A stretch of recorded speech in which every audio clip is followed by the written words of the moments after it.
Mga trops, good morning. Ayan, Saturday adventure tayo ngayon mga katrops. So, yung ruta natin dito mga trops, hindi tayo pupunta ng Makati.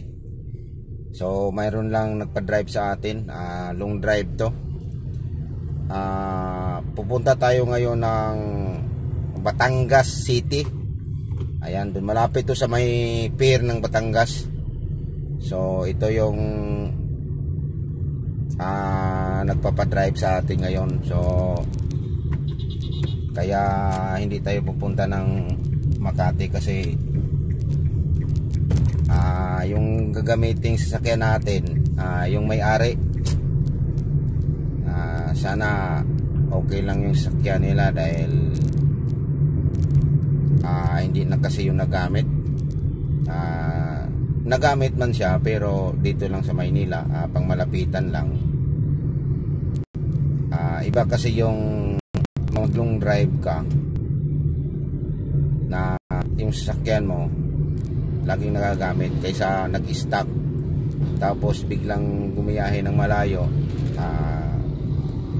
Yan, hindi natin alam yon. So sana hindi magkaroon ng problema yon kasi unang-una yan traffic.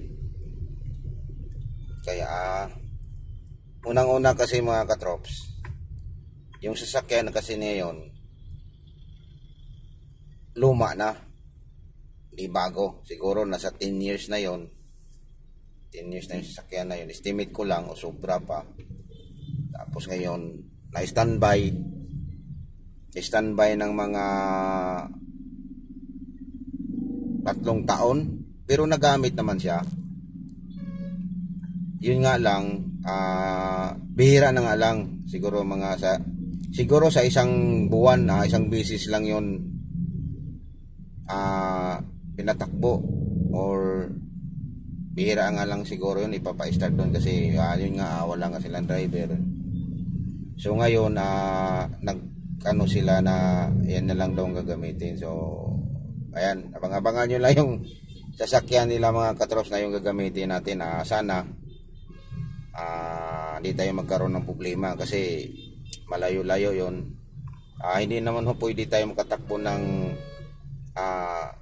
50 to 70 lang ang yung speed natin kasi nasa expressway tayo. So ang minimum nating takbo doon 80 to 100. So wag na nating palampasin siguro dahil yun nga, hindi naman yun bago yung sasakyan. May kalumaan na rin kasi baka magkaroon tayo ng traffic mga tropa. Yung junk shop yan excuse mga drops yan. So yan po yung natin, adventure natin ngayon. So yung diskarte natin ito mga drops, alalayan lang natin yung takbo mga trops. Huwag nating birit-biritin, baka magkaroon pa tayo ng problema sa kalsada. So ang gagawin na lang natin ito mga katrops, i-check na lang natin yung makina, langis, ano pang kailangan nating i-check. Magdala na lang tayo ng warning device para in case man mayroon tayong warning device. Tapos magdala na rin tayo ng mga kailangan natin o pang series, or check natin yung gulong, dala tayo ng reserva pang series. Yan, dala tayo kasi hindi natin alam yung biyahe na yun kasi medyo malayo. Ganyan tayo magbiyahe ng mga trops, lalo na pag mga long distance. Kailangan natin ng laging handa kumbaga. So yan na lang ang gagawin natin dahil gusto nila yun ang gagamitin So mayroon naman sana tayong ibang mga gamit na sasakyan pero sila naman din kasi ang magdesisyon. Ayaw ko ng mga gano'n na bakit ito, ganyan, daming dahilan, baka ano pang ibig sabihin, ano pang isipin nila.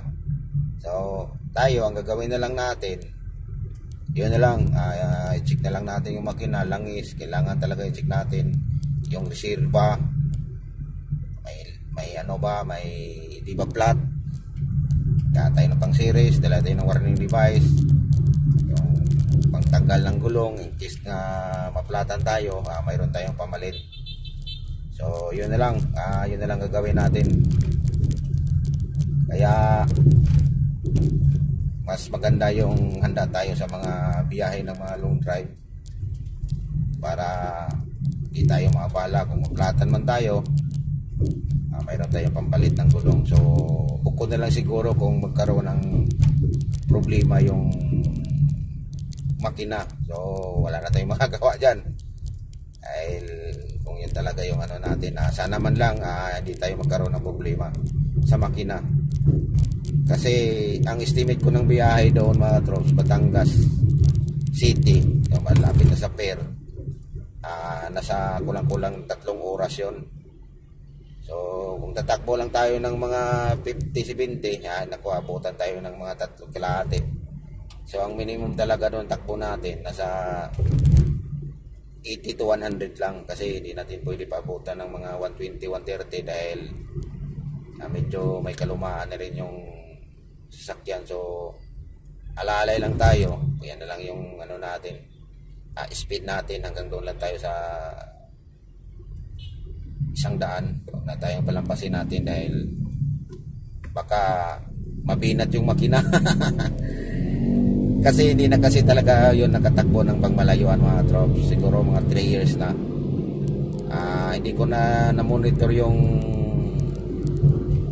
ano niya, history ng makina, dahil hindi naman yun lagi natin ginagamit, hindi naman yun ano.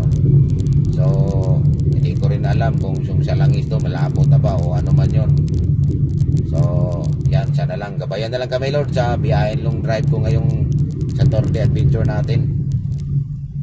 So pupunta tayo ng QC,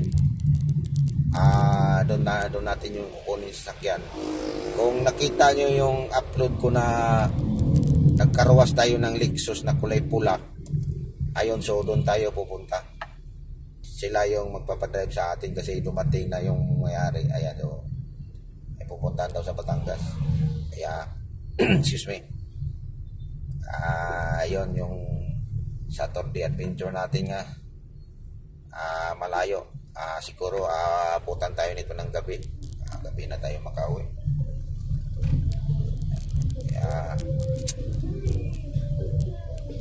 Kaya yung biyahe natin, yung adventure natin kahapon sa Bernis, grabe, napakatinding traffic.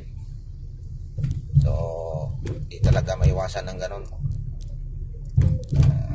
Karating tayo sa bahay mga 10:30 na, umuwi tayo ng mga 7:45. Pagkinli at saka C5, grabe, napakatinding traffic. Friday, magang traffic kahapon. Galing tayo ng Idsa sa may Bundia, papunta tayo ng Katipunan. Alas 2 pa lang ng tanghali, traffic na. So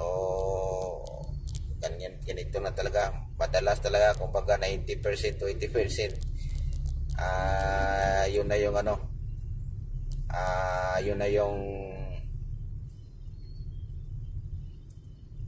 update sa mga sasakyan dito sa Manila. Sa dami na siguro, grabe, magandang panahon ngayon mga katrops. Medyo maliwanag.